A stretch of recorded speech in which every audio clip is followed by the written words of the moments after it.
California, the Lux Radio Theater presents Robert Taylor and Francis Dee in Broadway Bill with Gail Patrick and Raymond Walburn.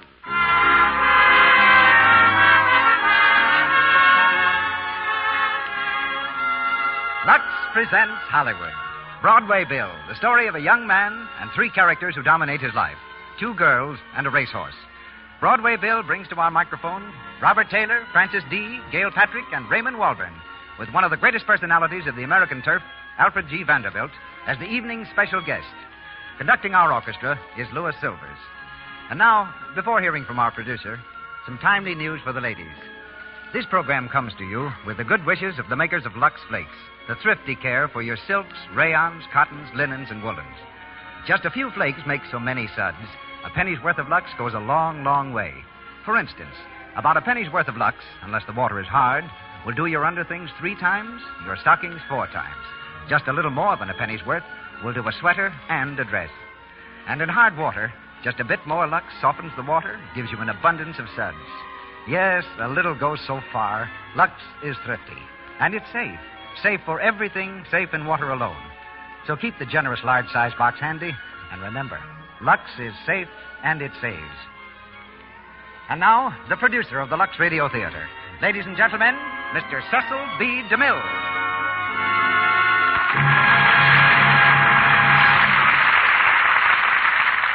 Greetings from Hollywood, ladies and gentlemen. The actor who plays the title role in tonight's play has never been on Broadway, and what's more, has refused to speak a word over our microphone. It's no breach of confidence to tell you that Broadway Bill is a racehorse. And to star with him, we've chosen 2 of the screen colony's foremost lovers of horseflesh, Robert Taylor and Francis Dee. Right now, some 30 head of horses are grazing on the 1,000-acre ranch owned by Miss Dee and her famous husband, Joel McRae, who co-stars for me with Barbara Stanwyck in Union Pacific. While also out in the San Fernando Valley, Robert Taylor devotes many of his off-screen hours to raising and riding some of the finest thoroughbreds this side of Kentucky. When she's not in the saddle, Miss Dee's favorite means of locomotion about the ranch is an old-fashioned buggy left by a former owner. That buggy is rather typical of the style of living on the Dee McRae premises. They have no phone there, and when Paramount wants to get in touch with her, they signal frantically by shortwave radio. Miss Dee makes her Lux debut tonight as Alice Higgins. Robert Taylor is here through courtesy of Metro-Goldwyn-Mayer Studio, where he started his screen career for $35 a week. He came to Hollywood from Pomona College and his hometown, Beatrice, Nebraska. A small-town boy who played the cello, won prizes for oratory, and wanted to be a psychiatrist. He'll appear shortly with Myrna Loy in MGM's Lucky Night and comes to our stage as Dan Brooks.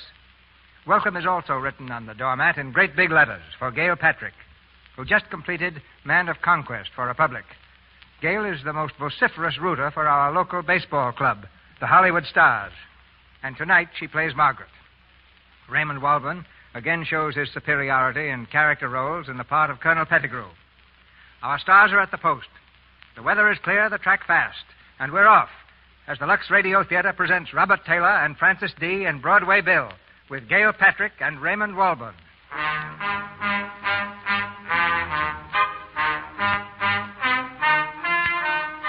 The thriving little town of Higginsville, named for its founder and first citizen, Jeremiah L. Higgins, who lived in Higgins Park, if we may believe the bronze plaque on his statue, from 1790 to 1844.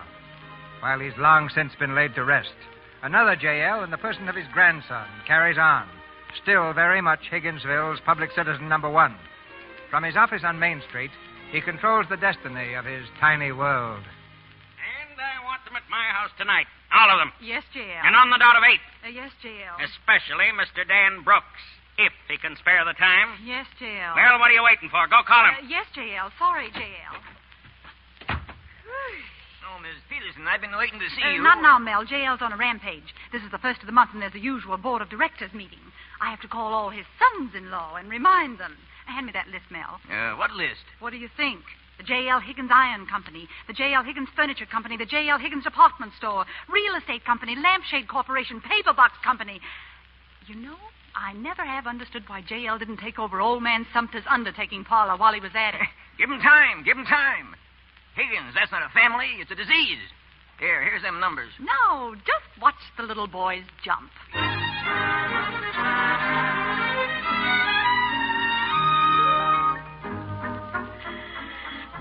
This is Mr. Winslow speaking, Mrs. Peterson. Meeting? Of course I'll be there. Just tell J.L. he can count on me. Mr. Early speaking. Meeting tonight? Thank you. I'll be there right on the dot. Oh, yes, Mrs. Peterson. I wouldn't miss it. 8 o'clock. Tell Mr. Higgins I'd be delighted. Yes, this is Mrs. Brooks. No, Mr. Brooks isn't at home, Mrs. Peterson. Well, are you sure he isn't at his office? Oh, I see. Well, don't worry. I'll see that he gets my father's message about the meeting. Mary. Yes, Miss Brooks? Will you try to reach Mr. Brooks, please? Tell him there's a family meeting tonight. My father wants him to be there. Yes, ma'am. Where shall I call him, ma'am? If I'm not mistaken, you can reach Mr. Brooks at the race. There he goes into the stretch. Come on, Broadway Bill. Give him his head, Whitey. How's he doing, Dad? Oh, swell. Come on, Bill. Ride him, Whitey. Come on, boy. That's it. Oh, what time? What time? What did he make it in? 1:40. 1:40. Gee, that's marvelous. Bring him over here, Whitey. How's that, Mr. Dan? If this horse is going fast, nobody's going to see him with the naked eye. Nice riding, Whitey. Nice going, Bill. Hot diggity dog, look at that there rooster there, Mr. Dan. He's coming right to set right upon Broadway Bill's neck. Hey, what is this? Oh, Miss Alice here been training that Skeeter to do that. Skeeter, that's the rooster's name, Dan. I christened him. Well, mascot and everything, huh? All right, Whitey. Take Bill in and rub him down. Yes, sir. Come on, Broadway Bill. Get up there. Incidentally, Alice, I'm beginning to think you know more about this horse than I do. You've been hanging around the stable an awful lot lately. Want to make something out of it? No. I was just thinking of Emperor Higgins. You better not let him catch you, Princess. Emperor J.L. Higgins doesn't know I'm alive. I'm just the young brat of the household. Well, you will stay single. You'd get married and give him another son-in-law. You'd have to be pretty clever to do that. Huh? Oh. That's right. Funny, but you've always seemed just as much one of J.L.'s daughters as Margaret herself. Somehow I can't get it through my head that you're just a lowly niece. Lowly's the word. The black lamb daughter of a black sheep brother. Ever hear about my dad? No, they don't mention him much. No. He was the one Higgins in history who refused to hig. You know what he did? Threw over his whole share in the family enterprises to get away from this place and do the things he wanted to do. Swell. Oh, he never exactly found any pots of gold lying around. But he did find what's more important. I never saw my mother. She died when I was born. And I only had Dad till I was 11. That was pretty tough. Yeah. But Dad had a sort of creed, I guess you'd call it. He said, you've got just one life, remember that. And always make the best of it. J.L.'s helped me to do that. All the affection he was too proud to show Dad, well, he's poured it out to me. He's treated me like a daughter, all right. I love the old tyrant. Hey, listen to me, will you? The biography of Alice Higgins in 6 easy chapters. Well, I've got to go now, Dan. How about tomorrow? Another workout for Broadway Bill? Sure. But, Alice, if you got other things to do... No, thanks. I love to watch that horse run. Only thing is, I'd like to see him run against something besides jackrabbits. Yes, so would I. He ought to be racing right now. He's got everything, that horse. Stamina, breeding, everything. Dan, the Imperial track opened last week. Yeah, don't I know it? Why don't you, Dan? What? Take Broadway Bill down there and start him racing. You crazy? What about my job? Oh, what about it? You've been wanting to chuck it and Higginsville, too, ever since you got here. Listen, when I came here, I was just a racetrack mug, a bunch of horses and nothing else. Now? You happy now, Dan? Sure, of course I am. Sure. Of course you are. Well, so long, Dan. See you tomorrow. Yeah. Oh, Mr. Brooks, I've been looking all over for you. Your wife wants you to come right home. Oh, and says to remind you there's a family meeting tonight. Get out of here. Huh? You heard me. I said... never mind. I'm sorry, kid. Thanks.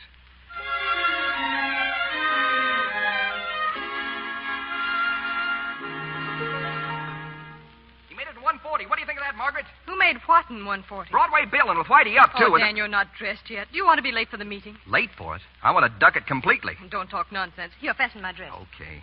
But look, darling, there's a swell full moon out. Let's go and sit under it all night. For 2 nights. For a week. Dan, Father expects us at that meeting, and we're going to be there. All right, suppose we aren't. What difference does it make? Your father will do all the talking, and we'll just sit there with our heads on a hinge. I'll tell you what, let's just stand in front of the house and throw rocks at the windows. That'd be cute. Oh, Dan, when are you going to grow up? Sure, I know. I'm a big businessman now. Crown Prince of the Higgins dynasty, husband of the eldest daughter, and... Say, why don't you put a zipper on this thing? Someday you'll be calling the meetings. You wouldn't want others to throw rocks. If they didn't, they'd be saps. There you are, all fastened. Now, hurry and dress. Margaret, listen to me. Well? Suppose I should tell you that I'm miserable here, that I'm dying a slow death. Would you go away with me? Where too. Someplace where I can earn my own living, doing the things I want to do. Back to the racing business, I suppose, so that I can live in cheap boarding houses, not knowing where my next meal's coming from. Well, isn't that better than this? Isn't it better than having your husband a parasite who only holds his job because he's married to you? Oh, Dan. Oh, you're just tired, Dan. I'll speak to Father about a vacation for you. Vacation. You'll never get it into your head that this isn't just a whim of mine, will you? Look, Margaret, I was around horses since I was a kid. They're in my blood. Of course. And you were marvelous to give them up. I appreciate it. Now kiss me and finish dressing. Did I ever tell you the story of Broadway Bill, about his mother? She was blind, you know. Here's your tie, dear. Well, when Bill was born, the old mare had a problem on her hands. She wanted to be near her baby, but she couldn't find him. It was pitiful. Well, then I got an idea. I put a bell around Broadway Bill's Dan, neck. will you hold still? How can I tie your tie? I'm sorry, darling. Well, after a while, an amazing thing began to happen. Broadway Bill realized that something was wrong with his mother. He'd never leave her side. Yes, sir, all the other colts had run lickety-split all over the place, but not him. He stuck by his mother, leading her with that bell of his everywhere she went. Now, what do you think of that? It's beautiful. Now, where's your coat? How can I help loving the guy after all that? Look, come here to the window. I want to show you something. Now, listen. Hear that? That's Bill. Isn't that swell? You're still Huckleberry Finn, aren't you, darling? And now, if you'll hurry up, I'll let you go searching for pirates after the meeting. Okay, Margaret. I guess you just don't get it.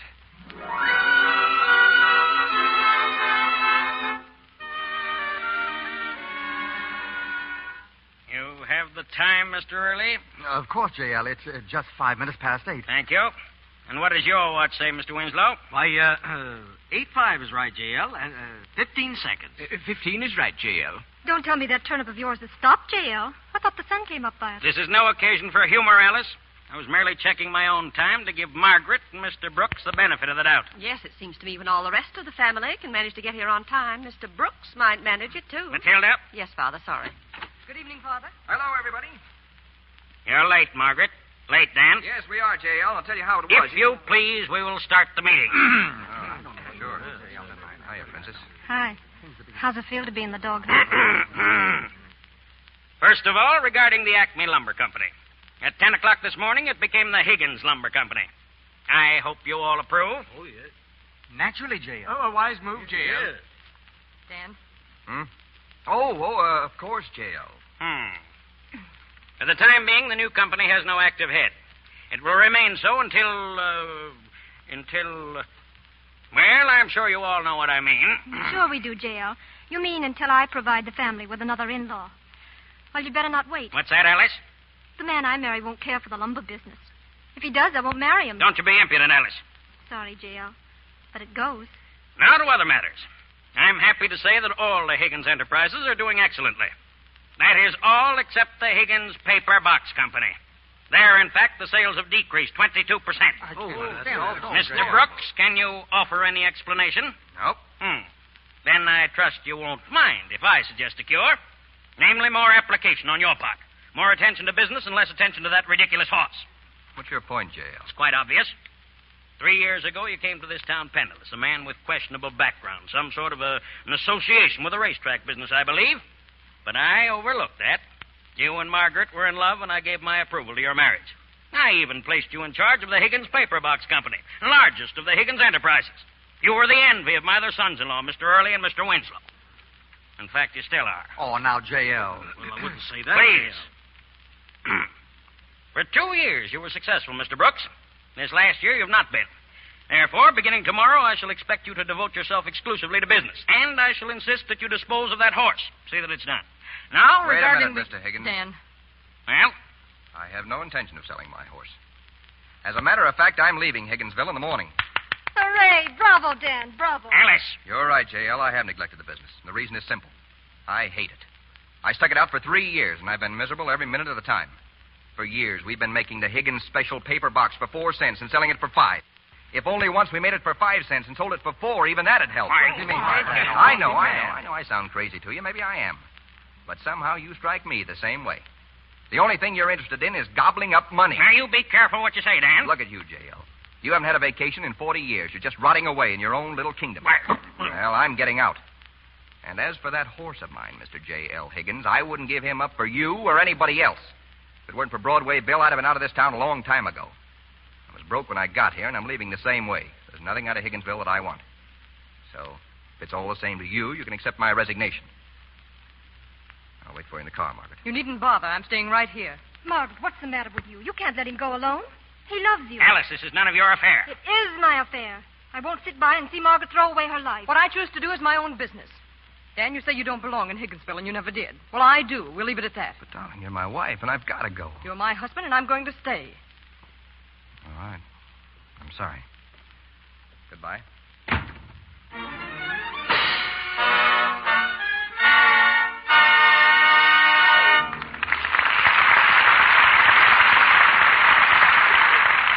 You have just heard the first act of Broadway Bill, starring Robert Taylor and Francis D., with Gail Patrick. During our brief intermission, we bring you the Browning family. It's late afternoon, and all is quiet in the house. Only Great Aunt Cynthia, who is visiting the Brownings, is at home. She's a rather grim, determined old lady who is constantly bewildered by the ways of her up-to-date young nieces. But wait, here comes 16-year-old Dot now, home from a shopping trip. Mother! Your mother's out, Dorothy. What is it? Oh, hello, Aunt Cynthia. Look what I just bought. What is it? A new slip. Oh, isn't it a honey, Aunt Cynthia? Looks perishable to me. Why, Auntie, it's what we always wear. Silk and lace. In my day, young girls wore more practical things. But, Auntie, it's so much more fun wearing soft, silky things. But they don't last. Oh, but they do. You see, we Lux our things after each wearing. And it's just wonderful the way Lux Flakes keep our things new looking a long, long time. Well, look at my slip. I've had it over a year. Over a year? Well, it looks new to me. You can thank Lux Flakes for that. Better try it, Auntie. Think how glamorous it'll keep your things. Really, Dorothy. Glamorous at my age. Well, I must try Lux. It looks as if Dot has won Aunt Cynthia over to her side. She's right about Lux Flakes, you know. They do keep underthings new-looking longer. Gentle Lux has no harmful alkali. Absolutely nothing to spoil any color or fabric that's safe in water alone. It quickly removes perspiration and leaves your things fresh and lovely looking. For daintiness, Lux underthings after every wearing. Your blouses and dresses, often. And remember, a little goes so far. Lux is thrifty. And now we're ready for the second act of our play. Mr. DeMille. We continue with Broadway Bill, starring Robert Taylor and Francis D., with Gail Patrick and Raymond Walburn.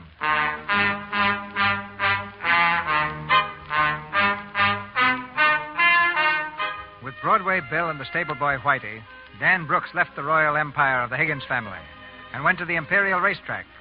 Starting on a shoestring, he is determined to make a living by racing his horse. But things haven't been going any too well. Back home in Higginsville, Alice runs into Margaret's room, waving the sports section of the newspaper.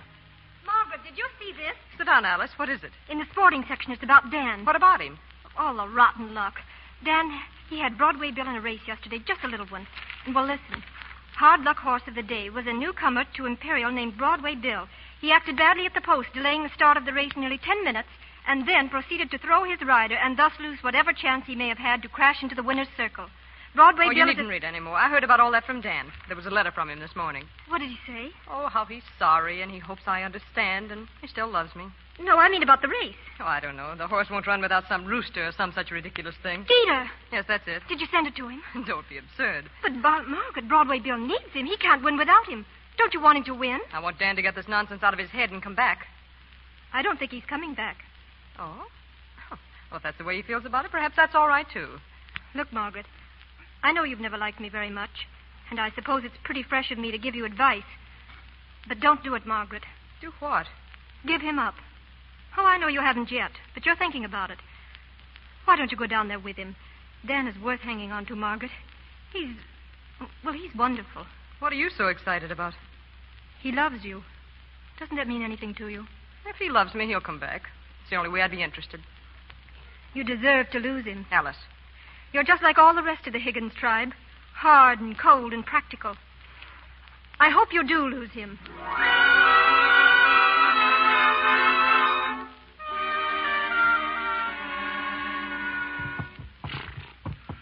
It just ain't no use, boss. Tain't only that race the other day, but it's the way he's been working out mornings. He just won't run without that rooster. Think she'll send it, boss? I don't know, Whitey. We'll enter Broadway Bill again this week and hope for the best. You got the $25 entrance fee, boss? Yeah. Well, you better hope for that first. Don't worry, I'll get it if I have to. Hey, look out there. Isn't that Colonel Pettigrew? Looks sure enough like him. Hey, Colonel. Colonel Pettigrew. Whitey, this is straight from heaven. Hey, Colonel, over here. Well, Dan Brooks, as I live and breathe. Glad to see you, my boy. Glad to see you. How are you, Colonel? Exceptionally well, thank you. Well, come on in. Happy, come here, Dan. This is an old friend and business associate, Mr. Oscar McGuire, laughingly known as Happy. How do you do? All right. Well, sit down, gentlemen. Thank you. Well, this is like old times, Dan. Colonel, I'm certainly glad to see you. I need a friend right now. Well, you know me, Dan. Anything at all. Anything at all. That's swell. Look, Colonel, I got a horse, Broadway Bill. He's right on top and raring to go. All I got to do is get him up to that starting gate. He'll do the rest. You fine. We must get him up there at the first possible moment. Oh, that's great, boy. Am I glad I saw you. Nothing at all. You'll be glad a little later. Dan, confidentially, I've got a little proposition down here at the track that figures to clean up $160,000, and I'm going to let you in on it. Oh, is that so? Yes, sir. Just for old time's sake. Yeah, that's mighty nice of you, Colonel. Nothing at all. It's going to need a little financing, though. I need what? Oh, nothing substantial, mind you. A mere matter of $50 placed on a horse I have in mind, and the winnings to be placed on a series of sure things. It can't miss, my friend. It can't miss. Oh, wait a minute. Are you trying to borrow $50 from me? Oh, vulgarly speaking, yes. Yeah, well, I'm trying to borrow $25 from you. Oh, dear.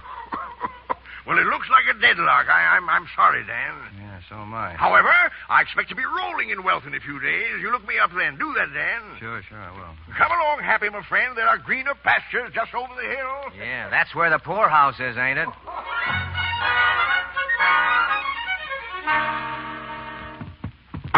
Easy, Bill. Easy, boy. Easy. Oh, get on now, Bill. Get on. That's the way he's been all the time, boss. Restless like. He won't be no good at all unless we get Oh, shut up about that rooster. Yes, sir. It's just that I kind of figured Hey. What's that? What? That, what is it? Boss, I ain't gonna even guess. Skeeter! It's Skeeter. Hello. Princess! Well, here we are, me and Skeeter. Princess, you're a message from the gods. Give him to me. Here you are, Bill. Here's your boyfriend. Get up there on his back, Skeeter.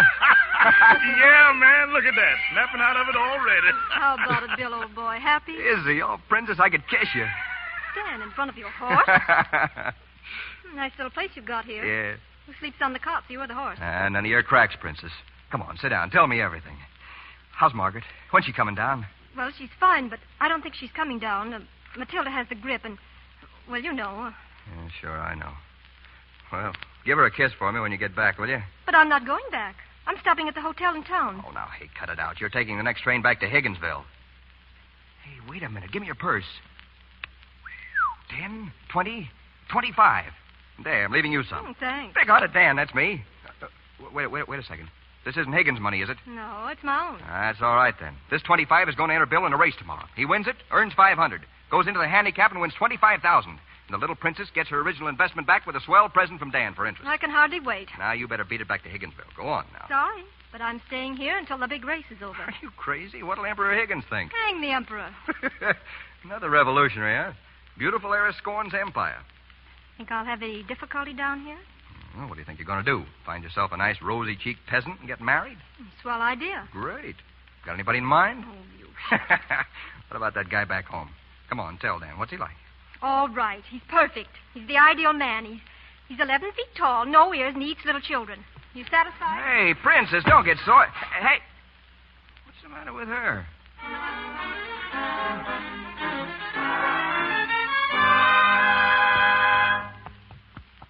137. That's what the time was on him just now. You know what that means? Yes, sir, boss. It means that horse is just plain greased lightning, only without no grease to hold him back. Whitey, it's in the bag. We've kissed our last trouble goodbye.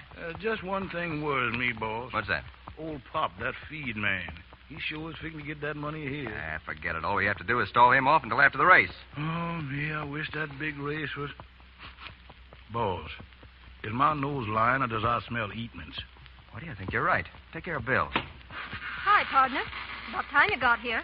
Hurry and clean up or you'll be late for dinner. Hey, what is this? I thought you went home. Get out of my way. How can I cook if you clutter up my kitchen? Wait a minute. Where'd you get the food? You let me worry about that. Whitey tells me you haven't been eating. Oh, he's crazy. Can't win races if you don't eat. I'm not running. What's all this? All these cans of stuff. Well, I thought while I was buying stuff for dinner, I'd sort of lay in a supply. Princess, you're pretty swell. Now tell me, what's the idea? Don't bother me. I'm here and I'm going to stay here. Okay. Which of these cans will we open tonight? Oh, the split pea soup and the succotash. Split pea soup and the succotash, huh? Well, give me the can opener. Oh, the split pea soup and the succotash had a fight once upon a time. Said the split pea soup to the succotash, without corn you'd be just lime. I took a lesson in my life. Oh, gosh darn, said the succotash, you're not so much yourself. What makes you so happy tonight? Happy? Well, I'll tell you. I'm happy because at last the old man with the whiskers has his arm around my shoulders. I'm happy because I entered Broadway Bill in a $500 race tomorrow with the money you forced on me. I'm happy because we're going to win it, and that means we can enter the handicap. And that means our troubles are over. Oh, gosh darn, said the succotash, you're not so much yourself. What rhymes with selfa? You do want to win that race, don't you? Sure, I got to. Got to have money to do things. Princess, before I get through, I'm going to have the finest string of thoroughbreds in the country. Starting to rain. Margaret will be proud of me then. She'll have to be. Doesn't think much of me right now. I got to show her. Don't be silly. That's why I got to win that big race. I got to get her out of Higginsville. Think I ever will? Sure. Sure you will. Say, boss, rain's coming in here where Broadway Bill's stall is. Margaret just wants to be shown, that's all. She really isn't. Boss, the roof's leaking. What? The rain is coming in on Bill. One real storm, boss. Dan. Come on. Easy, Bill. Easy, boy. It's all right. Take it easy. Hey, Whitey, those rags over there. Take them and get up there and stuff that hole in the roof just above Bill. Hurry up. Yes, sir, boss. Alice, close that window. Easy, Bill. Easy, boy. Is he all right, Dan? I don't know. He just came in from the track. If he gets a chill now, it'll be all off. Boss, look at his legs. He got a chill sure enough. He's shaking all over right now.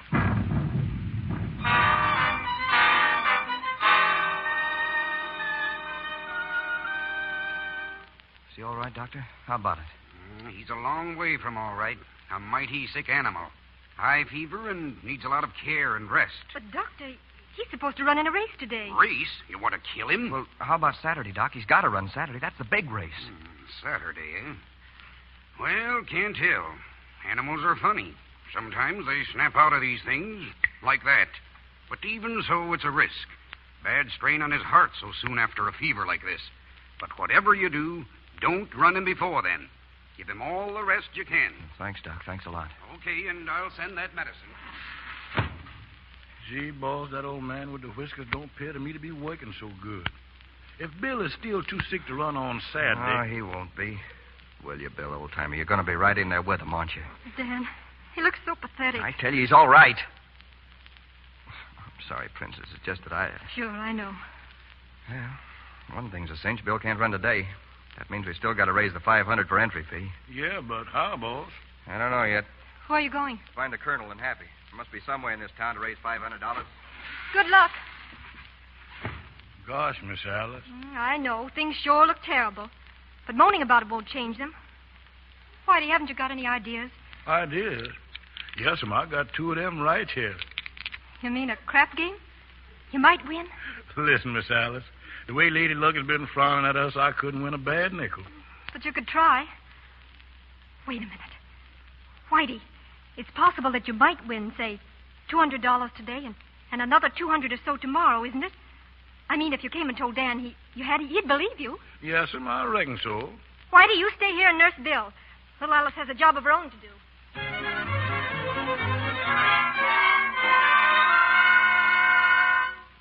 Colonel, any luck? Dan, it's a little unfortunate. To be frank, we had an excellent proposition, Happy and I. Got a stranger, to pay us $25 for the exclusive information that a horse named Doughboy was a cinch in the fourth race. Yeah, well, where's the 25? Wait a minute. Hear all, my friend. Hear all. I am abashed to confess, Dan, my boy, that in some strange way, the rumor that the stranger spread like wildfire. In fact, it even came to my own tender ears. You mean you bet the 25 on your own phony tip? Alas, my head is bowed, Danny, my lad. I did.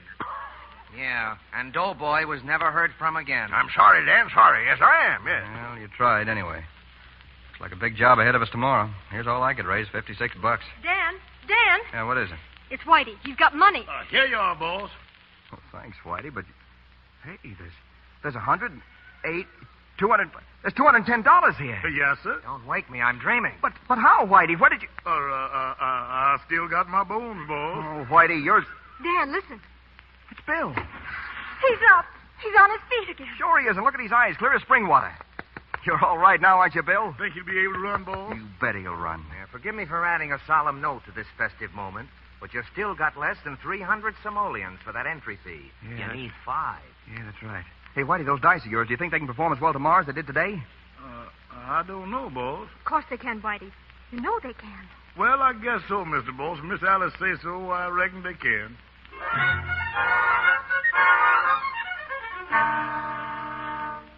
Well, back for your watch already, miss? Your luck must have changed. No, I want to know how much you can give me on this ring. Let's see. About 150. I need 200. I can't. I'm sorry. 160 is the limit. Yes, but I've got to have... Wait a minute. This coat. It's mink. How much for that? But I don't take furs, miss. That's security, isn't it?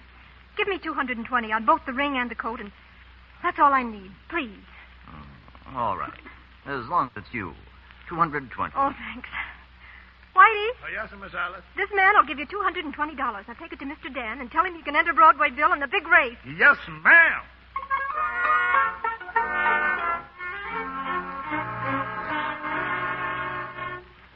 Split pea soup and succotash were in love one spring and summer, till a split pea soup caught the succotash on the vest of a traveling drummer. Hey, must you do that? No. That's a relief. Ah, what an evening. Say, aren't you chilly without a coat? No, I left it up at the hotel. Well, I'd better say goodnight, Dan. No, don't go yet. Sit down. It's a swell night. You know, Princess, I'm a very lucky fella. Your old man with the whiskers has certainly been on the job. Yeah, you bet I got everything. Great horse inside there, beautiful wife, a nice soft shoulder on which to lay my weary head. Princess? Huh? Yeah, all right. Thank you. You're not really Higgins at all. I bet you had some real nice people in your family somewhere. Pirates or something.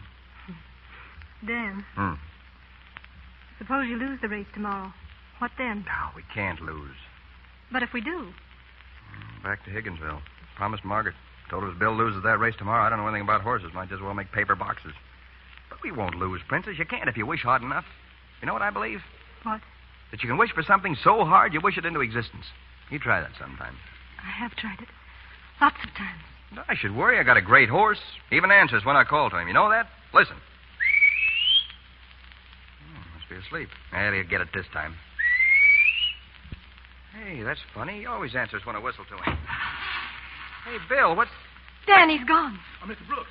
Mr. Brooks, I've been looking for you. They took him. They done took him. Who, Whitey? Who took him? Mr. Jones, the feed man. He come with the sheriff. Had an attachment or something. An attachment? Yes, sir. Just walk in with the papers and took him. It was terrible, boss, the way they was jerking him and had his neck tied to a rope, and they was pulling him along over the cobblestone behind a car. They'll kill him, Whitey. I tried to stop him, boss. I chased him as far as I could. Where'd they take him? I don't know, boss. I'll find him. Dan! Be careful, Dan!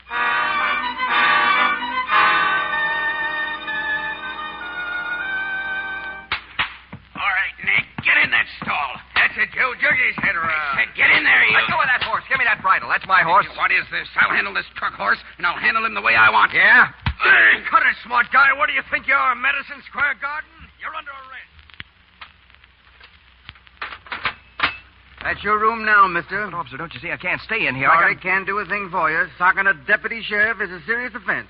You'll have to talk to the judge. But when? What time in the morning do they hold court? In the morning. There's no court tomorrow on account of the big race.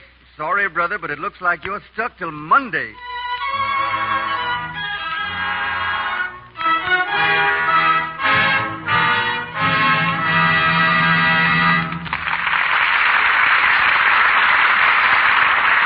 We pause for station identification.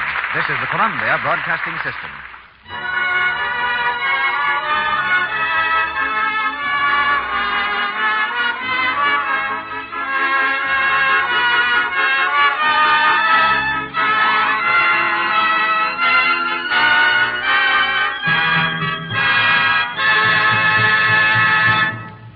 So ends Act Two of Broadway Bill, starring Robert Taylor and Francis D. During this short intermission, we introduce our guest of the evening. But first, a word about our product. Lux Flakes gives you double help in your dishpan. They're speedy and they're gentle. Lux dissolves quickly and works fast, and Lux is kind to your hands. It has no harmful alkali, absolutely nothing to dry or irritate your skin. Isn't it foolish to use harsh soaps? They're hard on your hands. Or cake soap, it's so slow. Remember, Lux helps you in two ways. It's speedy and it's gentle.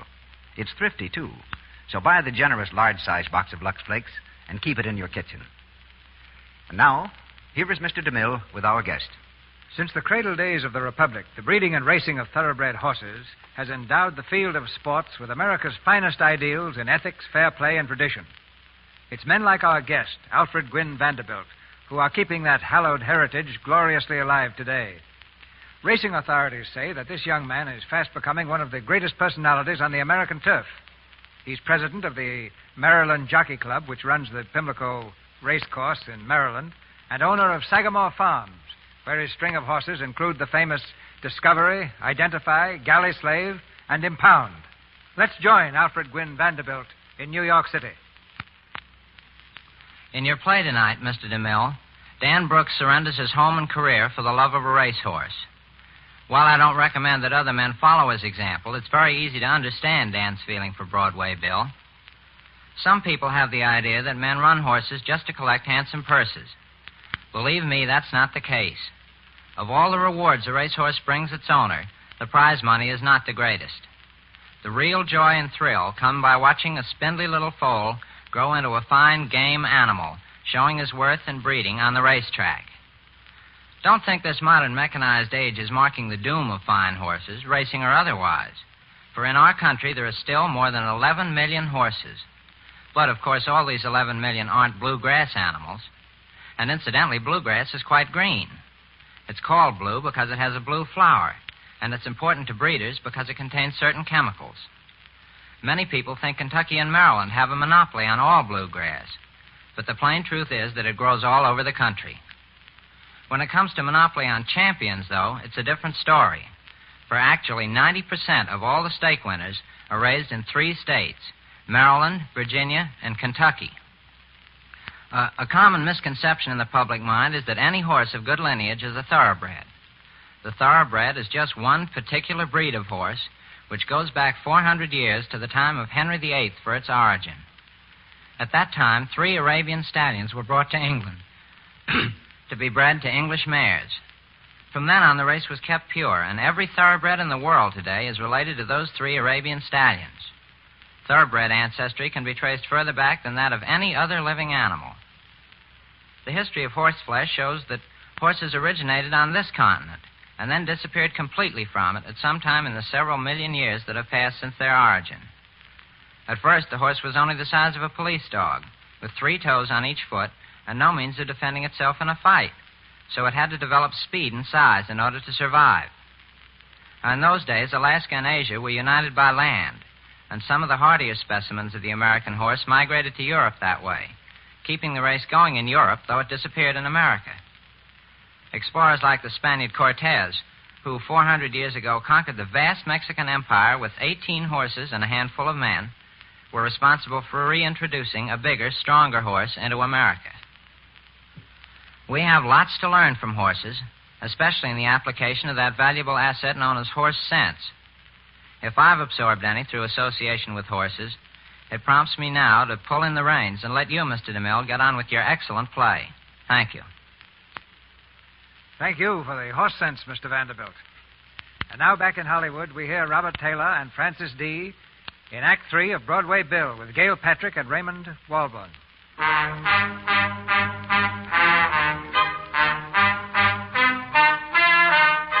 It's the following morning, the day of the long-awaited handicap. Dan, in his cell in the Imperial City Jail, has an early morning visitor. Hello, Princess. Dan, I tried all night to see you. They wouldn't let me in. What can we do? Nothing, Princess. We're sunk. I guess we didn't wish hard enough. The old man with the whiskers didn't hear us. So now it's back to Higginsville? Yeah, back to Higginsville. I guess Margaret will get a kick out of this, she and J.L. Dan, don't talk like that. It isn't too late yet. Something might happen. No, it's just not the day for miracles. Might as well scratch Broadway Bill. Get him out of the race and take it over. Get it over with. Need a 1, too. Did you see the morning paper? They got him listed as a 100-to-1 shot. Well, 100-to-1 or 1,000,000-to-1, I still say he'd have won.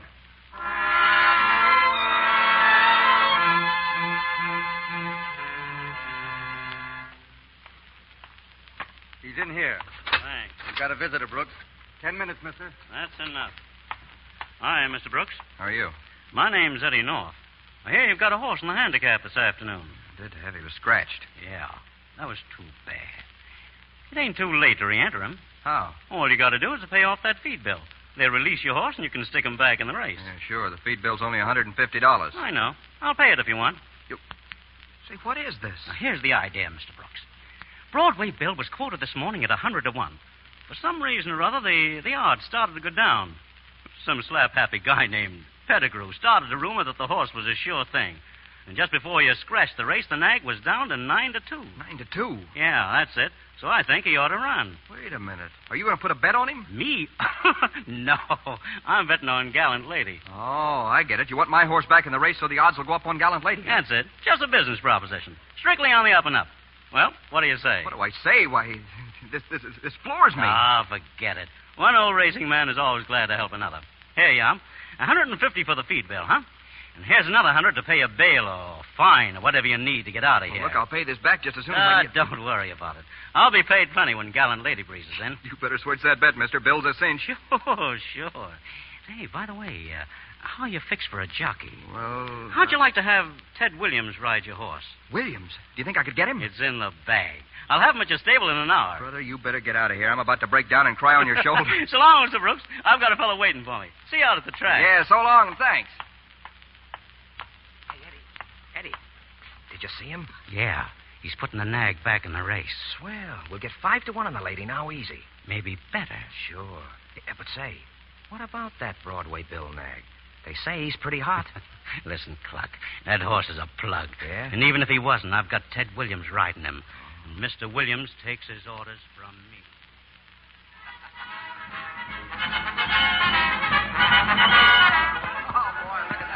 Easy, Bill. Easy. Quiet, boy. You're sure, Williams, that you know how to handle him? Sure, Mr. Brooks, sure. Mr. North said for me to ride a good race for you, and what he says goes. Bill isn't just an ordinary horse. He sure ain't. Now, remember, son, don't use the whip. He doesn't like it. Oh, I'm glad you told me that. He'll probably take the lead right at first. We'll let him have it. Don't hold him back. Whatever happens, don't hold him back. I get it. It's in the bag. There's the post call. Listen, son, I gotta win this race. It means more to me than... Well, my whole future depends on it. So go ahead and good luck. Oh, wait a minute. So long, Bill. The old man's counting on you. Me too, Bill. And Skeeter, he's counting on you plenty, Bill. All right, Williams. I'll see you later in the winner's circle. Oh, Dan. Do you suppose Bill's all right? All right. Well, it's crazy, I guess, but I'm scared. He didn't have any too good care last night, and you remember what the veterinary said. Hey, quit it, will you? I'm sorry. Don't pay any attention to me. I'm just excited. Well, good luck, darling. Thanks, Princess. And you're going to win. You've got to. For my sake. What does that mean? Nothing. Nothing at all. Oh, wait a minute. No, please. It's crazy, I tell you. Come on, let's get up in the stand. The horses are at the starting gate. As I've already told you, Contender is in the number 1 position. Gallant Lady number 2.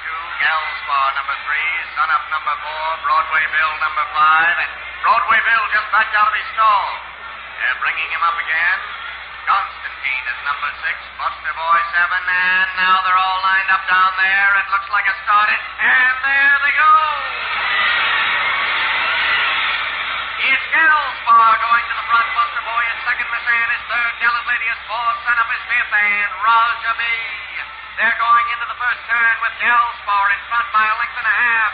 Miss Ann is second by 1 length, Sun Up is third by half a length, Gallant Lady is fourth by a nose, Roger B is fifth, and Buster Boy is sixth.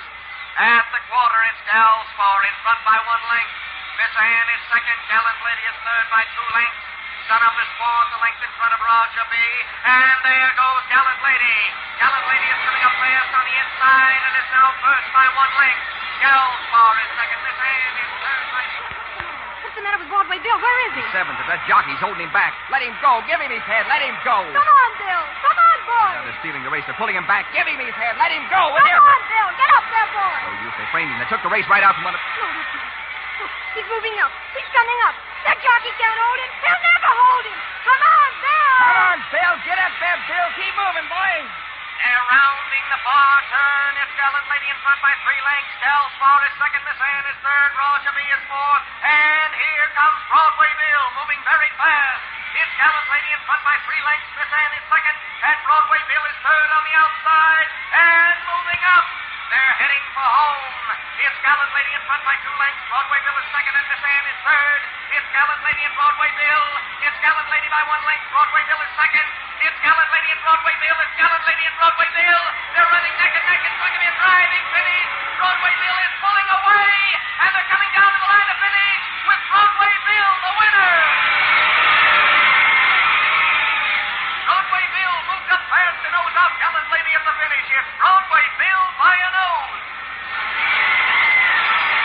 Just a moment. There's something wrong up there at the turn. It's been an accident. One of the horses is down. I can't see it yet, but it looks like...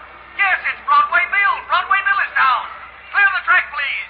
Clear the track, please. Clear the track. Great race, will you please let me get to him? Bill, what's the matter? Tough luck, Mr. Brooks. He was a great animal. Dan, no. What are you talking about? Get a vet here. It's no use. Your horse is dead. He won your race for you, but he broke his heart doing it. Sorry, Brooks.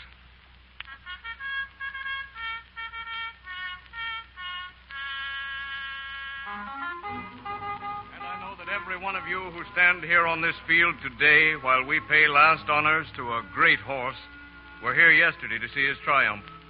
A triumph that no racing man worth the name will soon forget. I can only say on behalf of the Imperial Track that we're proud that Broadway Bill's grave is going to be right here where it is, at the track itself. I never heard of a horse getting just this kind of tribute before, but then I never heard of a horse that so thoroughly deserved it. There's nothing more I can say. The only man who can say anything is Bill's owner, Dan Brooks.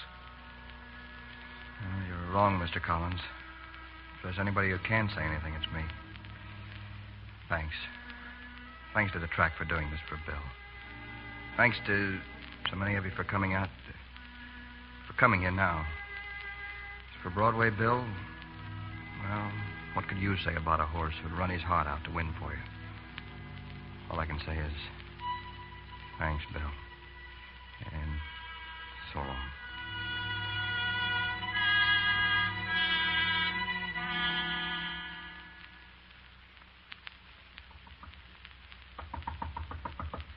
Who is it? It's I, Dan. Margaret. Margaret. Oh, Margaret, oh, darling, you did come. I knew you would. Gee, I'm sorry if I didn't see you at the track just now, but... Track? But the race was yesterday. But I mean for the... Oh. Then you didn't come for... I came to take you home, Dan. Father's held your job open, and I've told everyone that you were just on a vacation. No. Well, look, Margaret, let's talk about all this some other time. Right now... We'll talk about it now, Dan. I know how you must feel about your horse, and I'm sorry for your sake, even though, well, we'll have to admit that things working out as they have made it easier for us. Easier? Well, let's be sensible, darling. The one real barrier between us was Broadway Bill. And while I'm sorry he's gone... I see what you mean. I'm glad, Dan. Now... Yeah, you shouldn't be. Because seeing what you mean, I also see for the first time things I should have seen a long time ago. Dan. So it was just Bill that stood between us, huh? Well, you're right, he did. But it wasn't just Bill himself. It was what he stood for, Margaret. And he stood for my kind of life. And that's just the opposite of yours. We don't speak the same language, Margaret. Dan, you either leave here and come home with me now, or I start divorce proceedings in the morning. All right, start them. Now that I think of it, there have been just two things that ever mattered to you. Yourself and those comical family traditions of yours. Well, you can keep them. Thank you, I will. Dan, what happened? Margaret's gone, Princess.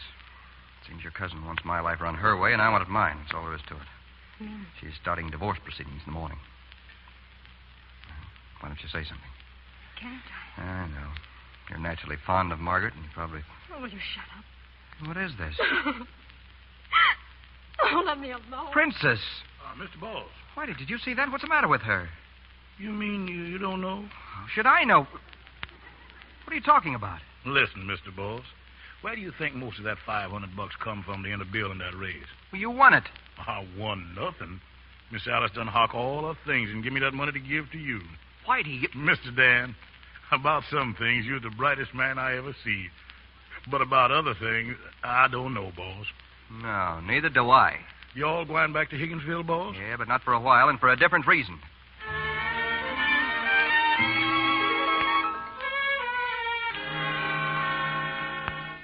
Yes, J.L., you're right, J.L. Yes, J.L., yes, J.L. Don't yes, J.L. me. Say no once in a while, can't you?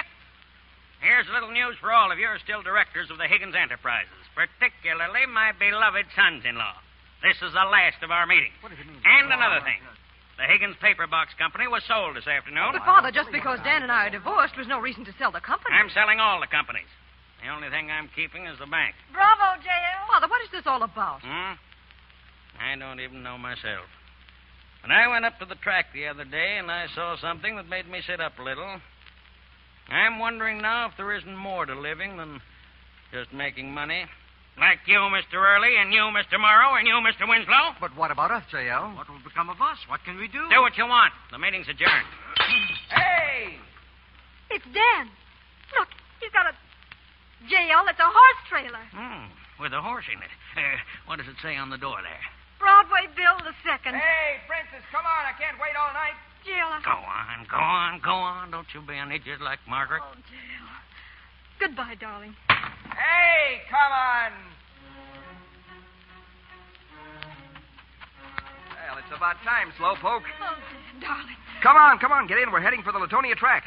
There's one thing to do first. What's that? Make a queen out of the princess. Oh, Dan. Hey, why the tears? Oh, Dan, it worked. What? What you said about wishing. Your old man with the whiskers has finally got his arm around my shoulder. He has, huh? Well, you tell that old guy I'll stand for no nonsense with my wife. Is that right, young Bill? Hey.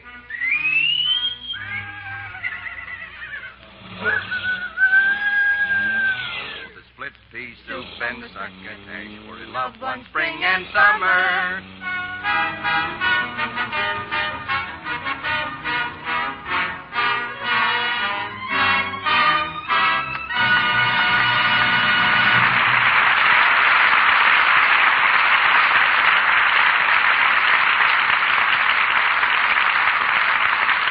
The curtain falls on the last act of Broadway Bill, starring Robert Taylor and Francis D. with Gail Patrick.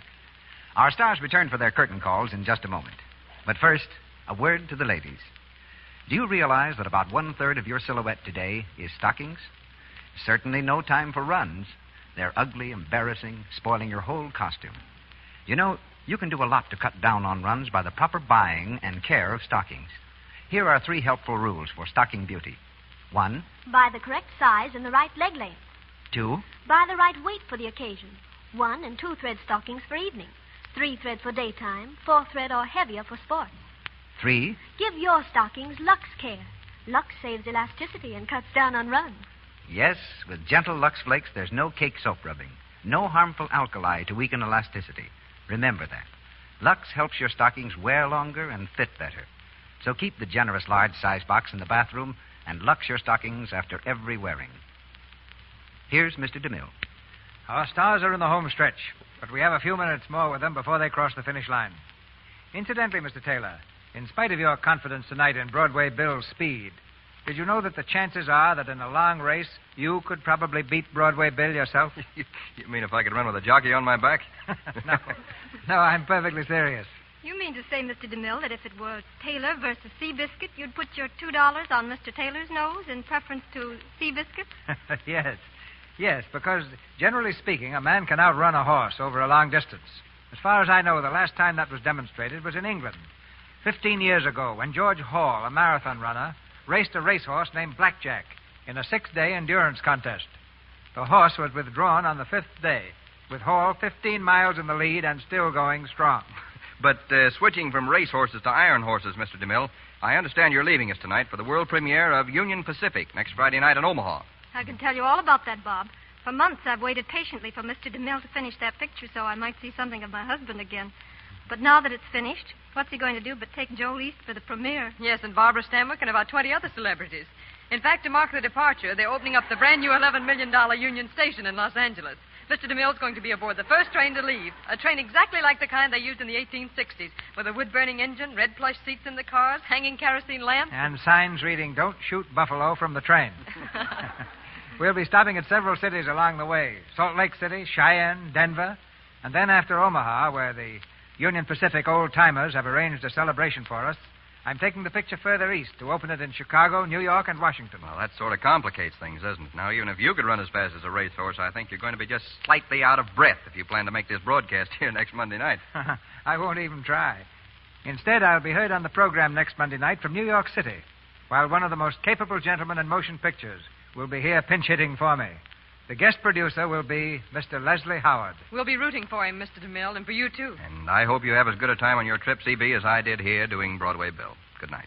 And just you see that Joel Albert McCrae takes care of himself, Mr. DeMille. Good night. That's a promise, Francis. Good night, Gail. So long, Bob.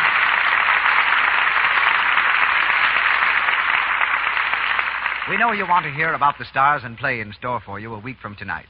Well, Mr. DeMille supplies that information presently. In our cast this evening, you heard Ernest Whitman as Whitey, Lou Merrill as J.L. Higgins, Elvia Allman as Mrs. Peterson, Victor Rodman as Mr. Winslow, Eddie Kane as Mr. Early, Willis Clare as Eddie North, Hal K. Dawson as Roberts, Niall Andrus as Mel, Frank Nelson as announcer, Frederick Shields as Mr. Morrow, Myra Marsh as Matilda, Joe Duvall as veterinary, and James Eagles as Ted Williams. Broadway Bill was adapted from the Columbia Pictures photoplay of the same name. Louis Silvers appeared through courtesy of 20th Century Fox Studio, where he directed music for the new film, The Story of Alexander Graham Bell. Just a reminder, as you know, many localities switch to daylight saving time next Sunday. If your community is one of those changing to daylight saving time, you will hear this program at the usual hour. If your community remains on standard time, tune in 1 hour earlier. Here's our producer. Damon Runyon wrote the original story on which our play next Monday night is based. Frank Capra directed it, and starred were May Robeson, Warren William, Gene Parker, and Guy Kibbe. And these same four celebrities will repeat their performances for us next week in Lady for a Day. It's a story of Apple Annie, a street peddler, a story of laughter and tears, of sacrifice and romance. And in addition to the stars of our cast, Leslie Howard will be with us as guest producer.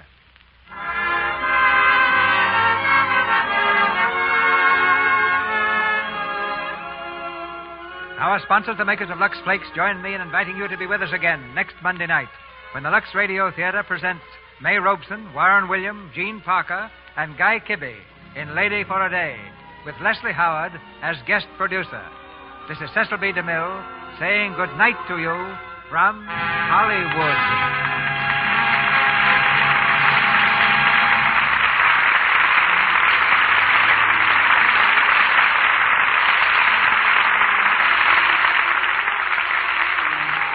Your announcer has been Melville Ruick. This is the Columbia Broadcasting System.